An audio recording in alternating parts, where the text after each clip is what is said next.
سبيل الدموع سبيل مريح تنهدى يا صاحي كي تستريح Bismillahirrahmanirrahim. Assalamualaikum warahmatullahi wabarakatuh. Alhamdulillahilladzi ja'ala al-ilma taharatan lin-nufus wa nuran lil-basair wa hadiyan ilal jannah. Asyhadu an la ilaha illallah wahdahu la syarikalah wa asyhadu anna Muhammadan abduhu wa rasuluhu sahibul burhan. Allahumma salli wa sallim ala rasulikal karim Muhammad sallallahu alaihi wasallam wa ala alihi wa ashabihi wa man tabi'ahu bi ihsanin ila yaumiddin summa amma ba'du.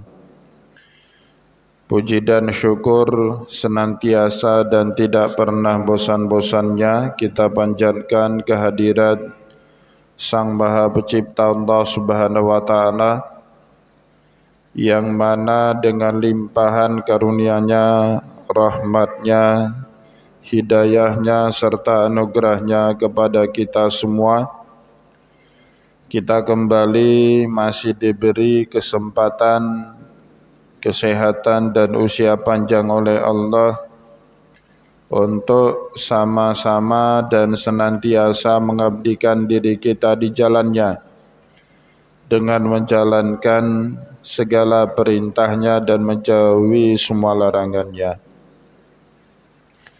Salawat diringi salam juga tidak pernah lupa pula kita hanturkan kepada junjungan alam Nabi besar Muhammad sallallahu alaihi wasallam, di mana beliau telah bersabda dalam sebuah hadis, "Man salaka tariqan yaltamisu fihi ilman sahanallahu lahu bihi tariqan idal jannah."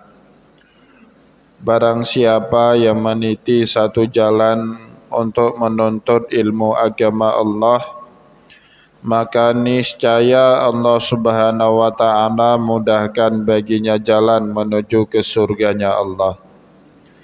Bapak Ibu kaum muslimin dan muslimat yang dimuliakan oleh Allah, mari pada kesempatan subuh yang penuh dengan keberkahan ini, sambil kembali kita niat iktikaf di rumah Allah, mari sama-sama kita kembali melanjutkan pengajian kita dengan kitab Syajaratul Ma'arif karya Sultanul Ulama Imam Izzuddin bin Abdissalam rahimahullahu ta'ala anhu.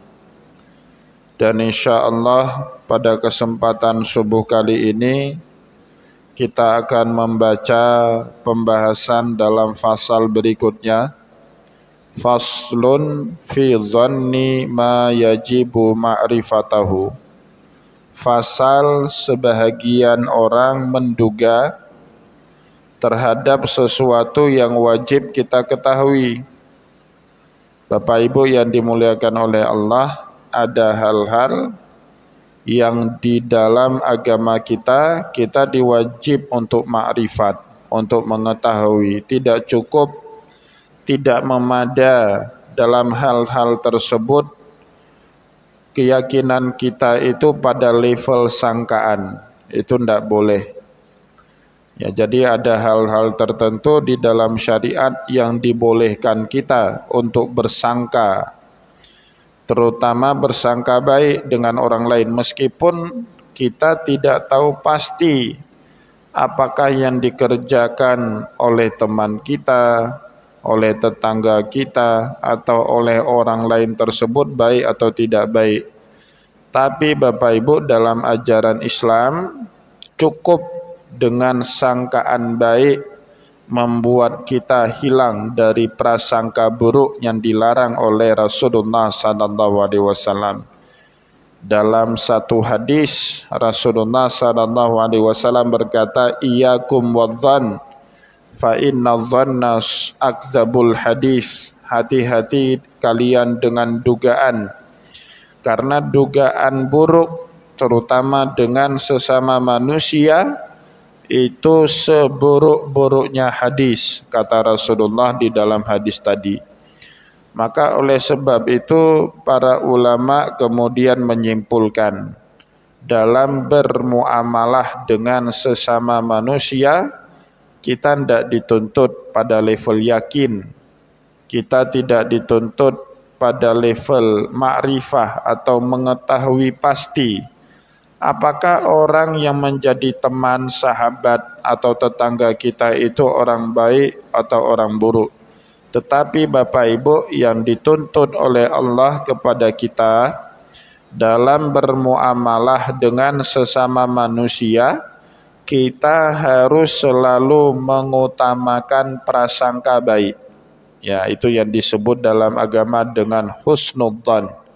Apakah cukup level sangkaan baik dengan sesama muslim dalam bermuamalah? Cukup Bapak Ibu. Jadi semata-mata kita selalu mendahulukan prasangka baik saat kita bermuamalah dengan sesama kita, maka kita sudah memenuhi standar muamalah yang diinginkan di dalam syariat. Tetapi apakah husnudzan itu baik dalam semua kondisi? Ternyata tidak. Bapak Ibu, saat kita beribadah tidak boleh kita husnudzan, tetapi wajibudzan namanya. Wajib kita berprasangka baik. Harus kita yakin seyakin-yakinnya kalau Allah Subhanahu wa taala itu bersama, melihat dan menyaksikan ibadah yang kita lakukan. Nah, itu tidak boleh lagi mainnya di level zon, di level dugaan. Kita harus benar-benar yakin kalau Allah yang kita sembah saat kita melakukan ibadah-ibadah tertentu, bahkan di luar ibadah dalam kehidupan kita sehari-hari, Allah Subhanahu wa taala melihat, memandang dan menyaksikan kita. Itulah sebabnya Rasulullah sallallahu alaihi wasallam saat ditanyai sama malaikat Jibril, apa itu ihsan? Ma huwal ihsan? Jawaban Rasulullah sallallahu alaihi wasallam tentang ihsan itu adalah anta budallaha ka'annaka tarahu fa illam takun tarahu fa innahu yarak. Engkau menyembah Allah seolah-olah kamu melihat Allah Subhanahu wa taala ada di hadapanmu. Fa illam takun tarahu fa innahu yarak. Dan jika kamu tidak bisa melihat Allah dengan mata kepalamu, maka yakinlah Allah Subhanahu wa taala memandang kepada mata batinmu. Maka oleh sebab itu Bapak Ibu, dalam level bermuamalah dengan Allah tidak memada kuat dugaan, sangkaan, tidak boleh itu. Tidak kuat iman kita, tidak baik i'tikad kita. Tetapi harus kita naikkan level kepada yakin. Namun kita tidak boleh yakin 100% dengan sesama kita, dengan sesama manusia. Boleh jadi orang yang kita yakini 100% baik, 100% benar, suatu hari dia akan melakukan perbuatan dosa yang akan menyebabkan kita justru sebaliknya menjadi orang yang sangat kita benci orang tersebut. Nah ini Bapak Ibu, jadi dalam tataran bermuamalah dengan sesama manusia, cukuplah level zone. Level zone yang seperti apa yang kita utamakan? Level zone yang baik. Di dalam agama disebut dengan husnudzan. Ya, tidak boleh kita su'udzan kepada orang lain, ya. Tetapi dalam level ketuhanan, saat kita beribadah kepada Allah, level kita itu tidak memada lagi dengan zon, tetapi harus dalam level yakin, harus benar-benar tahu bagaimana caranya menyembah Allah Subhanahu wa taala. Nah, pasal inilah yang akan dibahas oleh Syekh Izzuddin bin Abdissalam, ya. Faslun fi dhanni ma yajibu ma'rifatahu. Fasal bagaimana jika ada orang mendahulukan dzan di dalam bab-bab yang seharusnya dia wajib mengetahuinya. Qala Allah Ta'ala, maka Allah Subhanahu wa taala menyindir orang-orang seperti itu. Misalnya sindiran Allah kepada orang seperti itu bisa kita baca di dalam surat Al-Isra ayat 36. Wala takfu ma laisa laka bihi ilm. Inna sam'a wal basara wal fuada kullu ulaika kana anhu mas'ula. Wala takfu ma laisa laka bihi ilm. Jangan masuk-masuk, jangan kamu menjerumuskan diri. Jangan kamu berbicara, jangan kamu ikut campur terhadap sesuatu yang kita tidak ada ilmunya. Nah, ini Bapak Ibu biasanya kurang diindahkan. Prinsip ini sudah tidak diindahkan lagi, terutama oleh masyarakat modern seperti kita. Ya, kita seolah-olah dengan sedikit informasi yang kita serap dari media sosial, kemudian seakan-akan kita berhak untuk menyatakan diri paling tahu terhadap hal tersebut. Ya, baca sedikit tentang Palestina, ngomongnya lebih banyak daripada yang kita baca. Itu keadaan kita sekarang, Bapak Ibu. Tahu sedikit politik dari media sosial, bicaranya seolah-olah kita ini pakar di bidang politik. Senang baca majalah ekonomi, ya tiba-tiba menjadi orang yang paling alim, ya seakan-akan dia menjadi orang yang paling fasih berbicara dalam hal bidang ekonomi. Padahal informasi kita hanya dari sebatas media sosial. Hal ini sudah ditegur oleh Allah Subhanahu wa taala jauh-jauh hari. Maka para pengamat, para ilmuwan mengatakan masa sekarang ini disebut dengan the death of expertise. Jadi masa di mana kepakaran itu sudah mati. Rasa-rasanya orang dengan modal media sosial internet, dia berhak menjadi ahli di semua bidang. Nah, Bapak Ibu, tentu Allah Subhanahu wa taala telah mewanti-wanti kita dari dulu. Wala takfu ma laisa laka bihi ilm. Janganlah kita berbicara, janganlah kita bersikap kepada sesuatu yang kita tidak ada ilmunya. Inna sam'a wal basara wal fuada kullu ulaika kana anhu mas'ula. Baik mata kita, penglihatan kita, pendengaran kita, dan juga pikiran kita, semuanya kelak akan dimintai pertanggungjawabannya oleh Allah.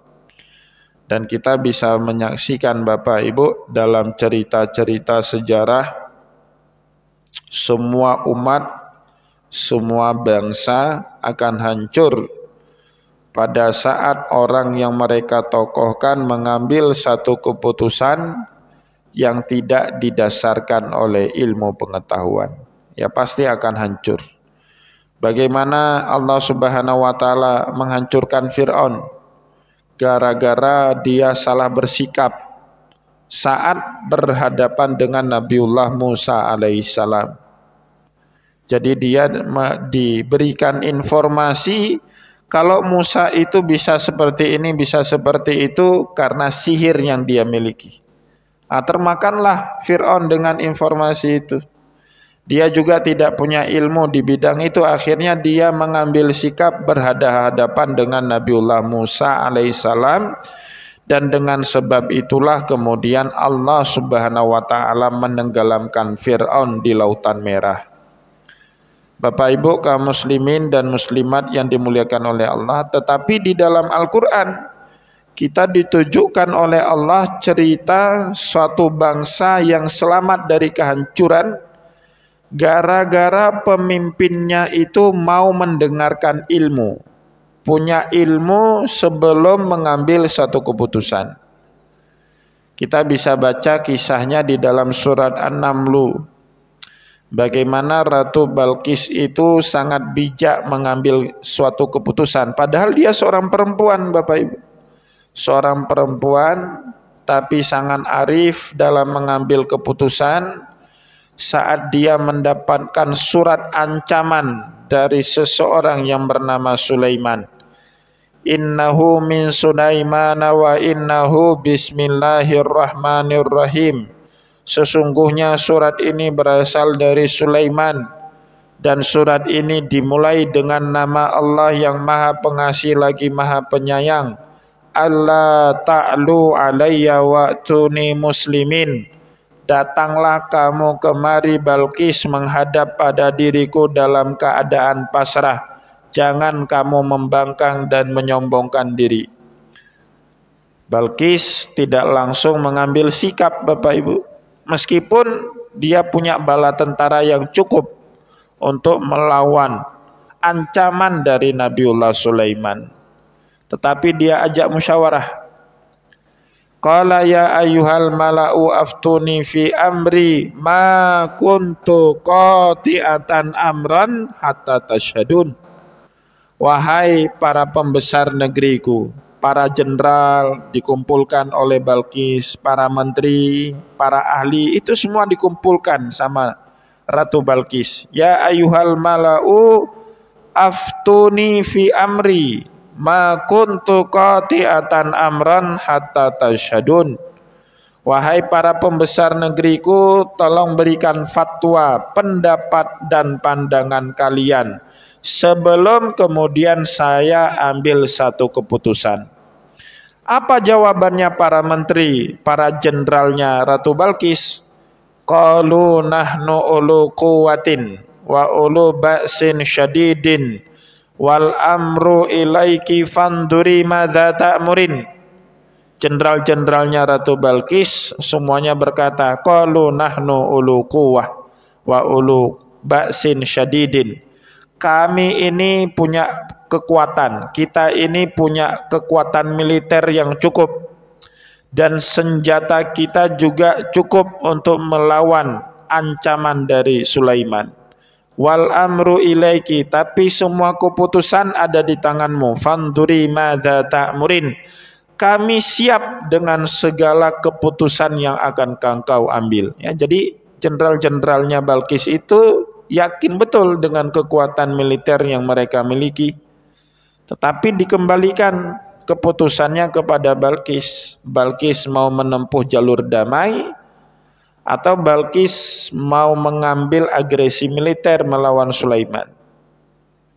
Tapi Balqis, Bapak Ibu, dibisikin oleh ahlinya, staf ahlinya, gini aja Ratu, kita kirim saja hadiah ya ke Sulaiman, sambilan kita memetakan kekuatan Sulaiman itu ada di atas kita atau selevel dengan kita atau kekuatannya bahkan jauh di bawah kekuatan militer kita. Maka selanjutnya Ratu Balqis berkata, wa inni mursilatun ilaihim bihadiyatin fandur madza tarji'un. Saya akan kirim hadiah saja buat Sulaiman. Kita lihat nanti pembawa hadiah itu akan mengkabarkan apa. Ya, dikirimlah intelijen Bapak Ibu bersama hadiah yang dikirim ke Sulaiman itu untuk melihat bagaimana kekuatan militernya pasukan Nabiullah Sulaiman.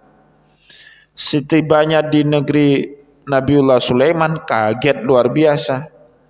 Ya, jadi Nabiullah Sulaiman itu punya bala tentara yang tidak dimiliki oleh bala tentaranya Ratu Balqis. Wa husyira li Sulaimana junuduhu minal jinni wal insi wat tayri fahum la yuzaun.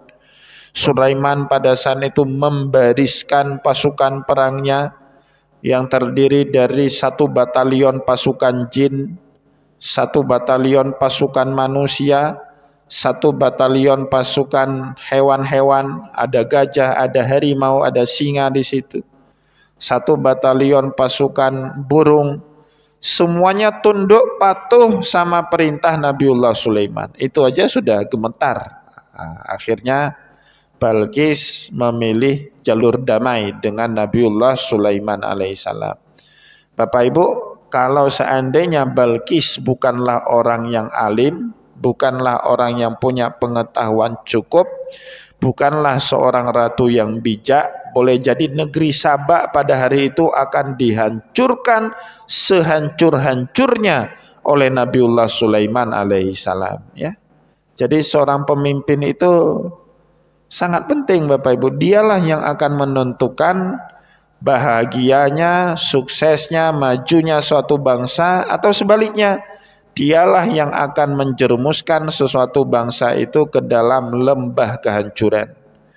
Bapak Ibu, di zaman modern ini bisa lihat itu Ukraina. Pemimpinnya tidak punya kecakapan politik dalam jangka waktu lama. Dia itu pelawak dulu, tiba-tiba main politik menang.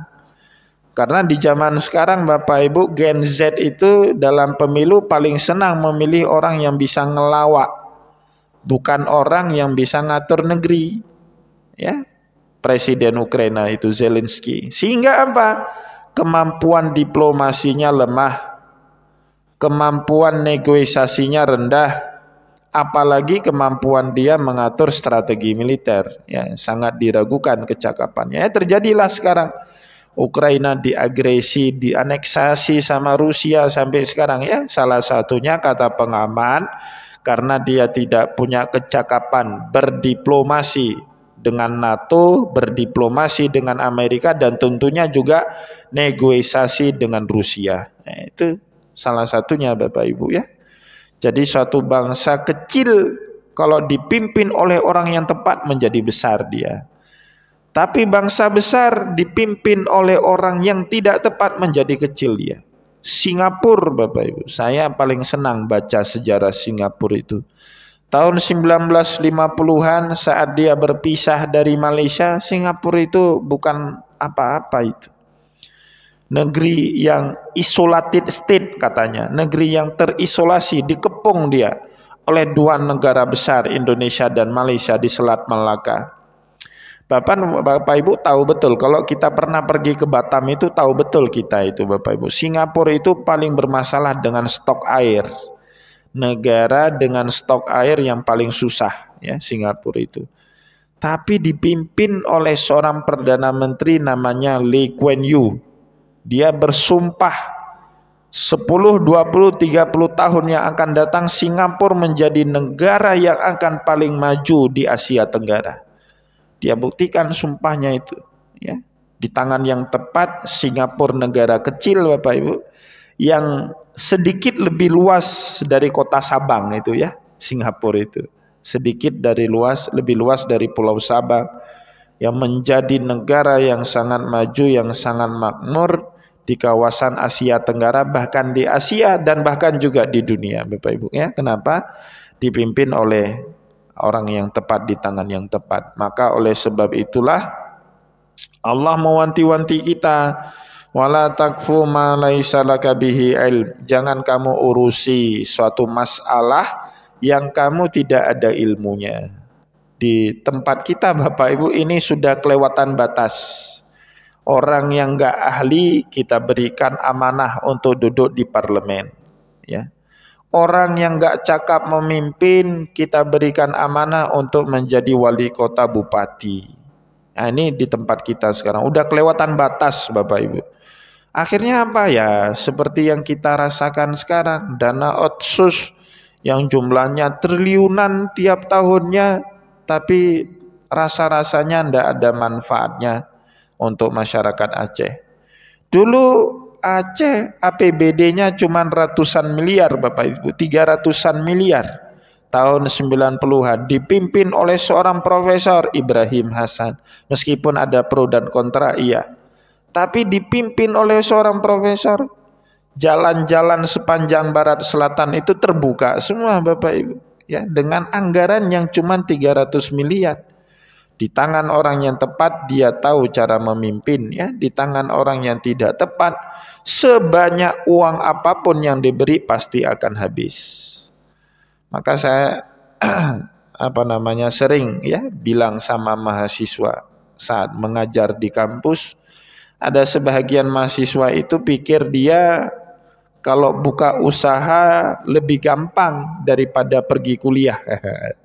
Karena termakan dengan ucapan-ucapannya motivator.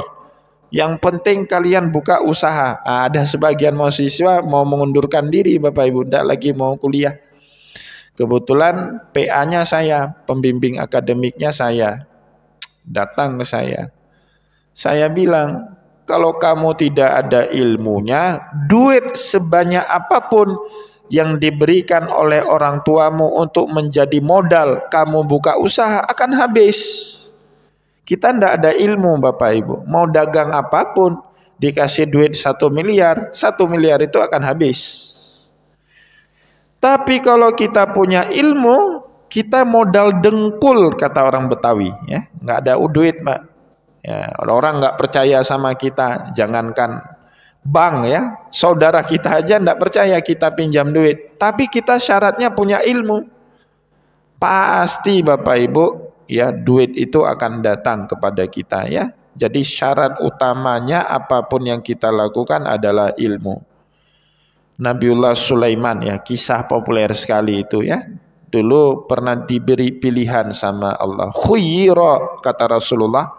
Ini dicerita ulang oleh Nabi kepada para sahabat. Khuyira di Sulaiman baina salasatin. Ya, Nabiullah Sulaiman diberikan pilihan oleh Allah terhadap 3 hal. Pasti diberi apapun yang dipilih oleh Nabiullah Sulaiman. Bainal muluk wal amwal wal ilm. Silakan kamu pilih. Mau pilih kekuasaan, menjadi penguasa, atau mau menjadi hartawan, orang yang paling banyak hartanya, atau mau menjadi orang yang paling banyak ilmunya. Fakhtara Sulaimanul ilma.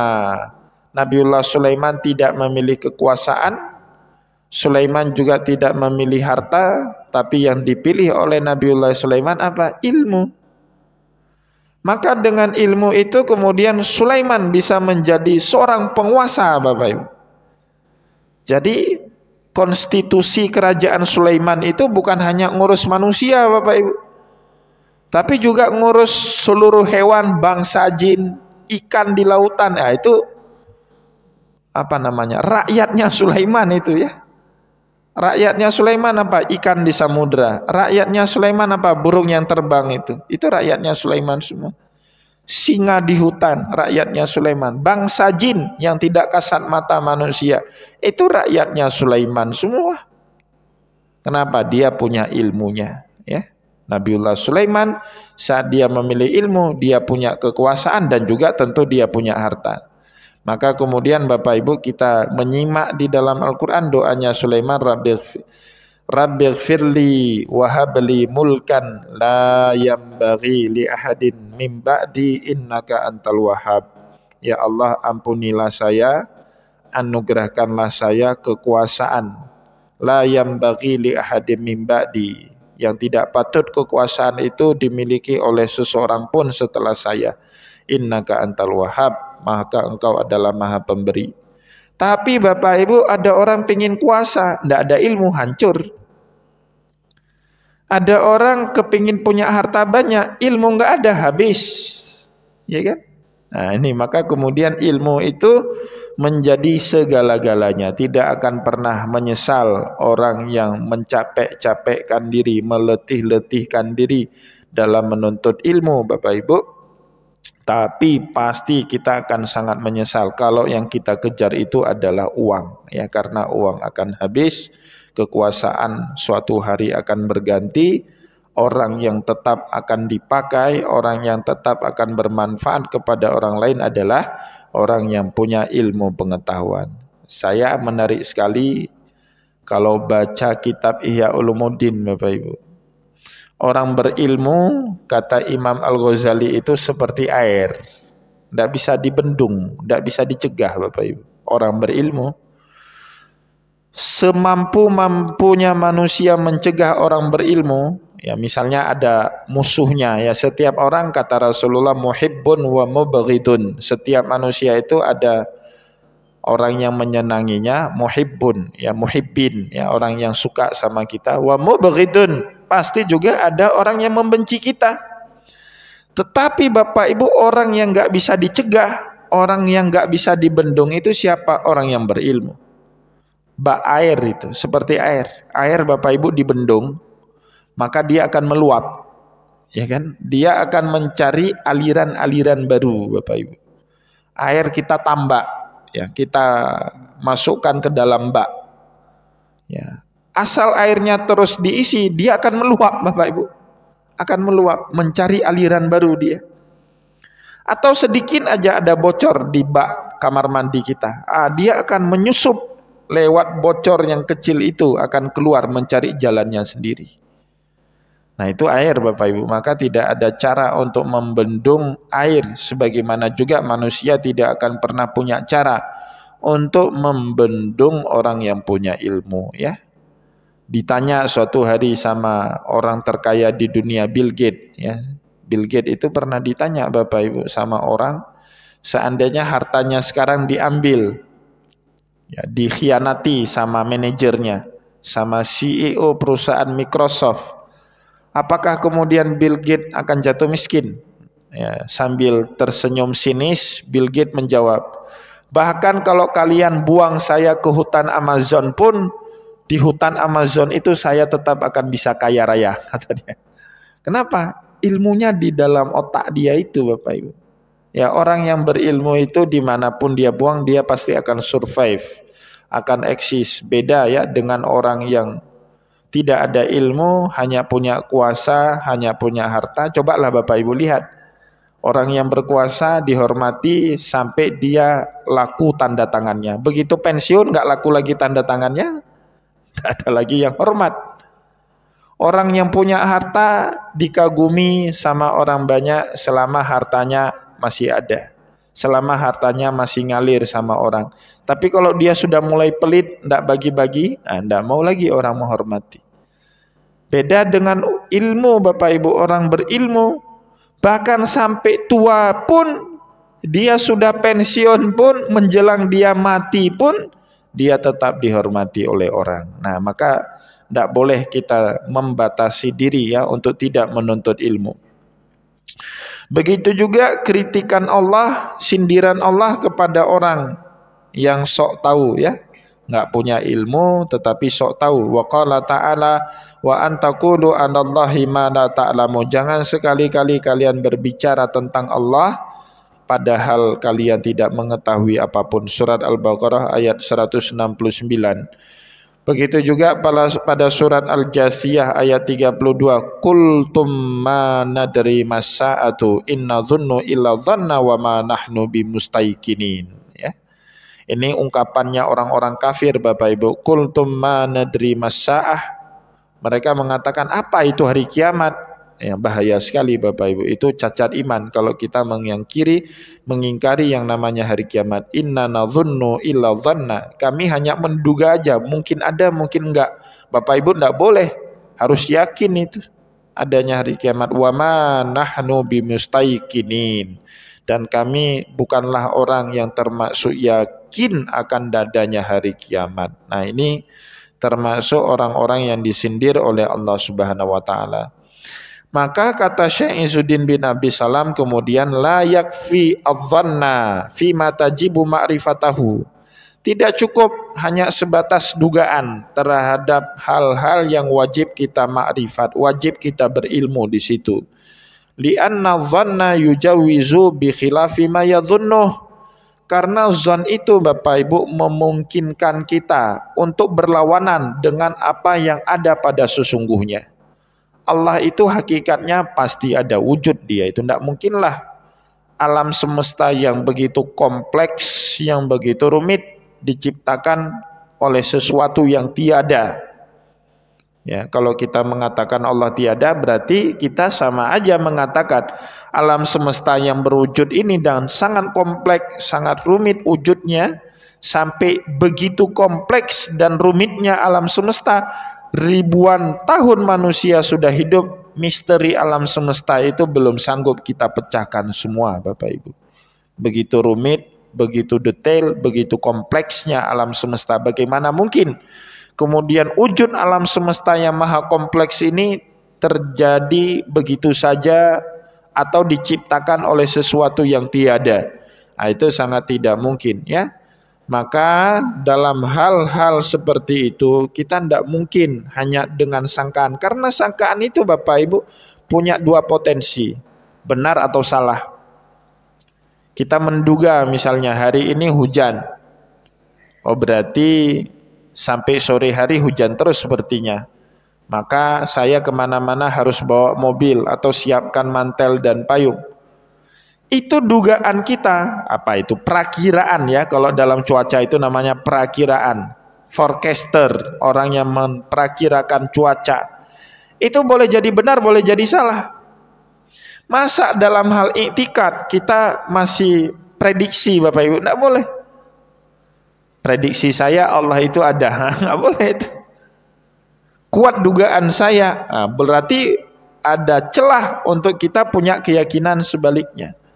Maka Bapak Ibu dalam hal tauhid, dalam hal akidah, kita tidak boleh berpangku kepada kata dhan, kuat dugaan, sangkaan saya, perkiraan saya, tidak boleh itu.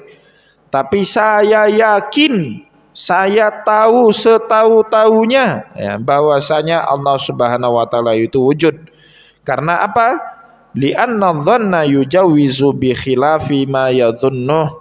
Karena yang namanya dhan Bapak Ibu bisa saja membuat kita apa yang kita duga itu tidak terjadi. Boleh terjadi, boleh tidak terjadi. Tapi yakin wajib terjadi.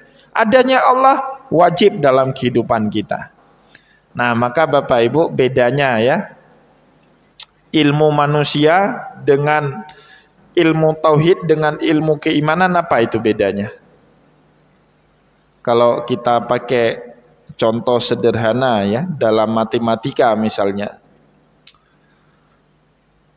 7 dikali 2 sama dengan berapa Bapak Ibu? 14. 7 kali 2 itu sama dengan 14. Jadi hasil 14 itu kita peroleh karena kita memasukkan faktor-faktor sebelum persamaan yang bisa memperoleh hasil 14, ya kan? 7 kali 2, 10 tambah 4, 14 juga. Dalam ilmu manusia Bapak Ibu, hasil ini ditentukan faktor-faktor yang kita input sebelum persamaan, ya kan? Hasil 14 itu ada karena manusia mengusahakan faktor-faktor sebelum persamaan yang kemudian menghasilkan angka 14. Itu ilmu manusia Bapak Ibu. Matematika manusia seperti itu. Tapi matematikanya Allah enggak seperti itu Bapak Ibu. 14 ada dulu. Kalau tadi ilmu manusia 14-nya enggak ada. Kita input faktor-faktor yang ketika dilakukan persamaan sama dengannya menghasilkan 14. 7 kali 2 14. 12 tambah 2 14. 10 tambah 2 14. 15 kurang 1 14. Manusia yang menentukan faktor-faktor ini sehingga hasilnya 14. Dalam ilmu Allah enggak gitu Bapak Ibu. 14 ini sudah ditentukan dalam qada. Kemudian manusia dipaksa melakukan apapun yang bisa menghasilkan 14 itu. Bisa paham Bapak Ibu ya?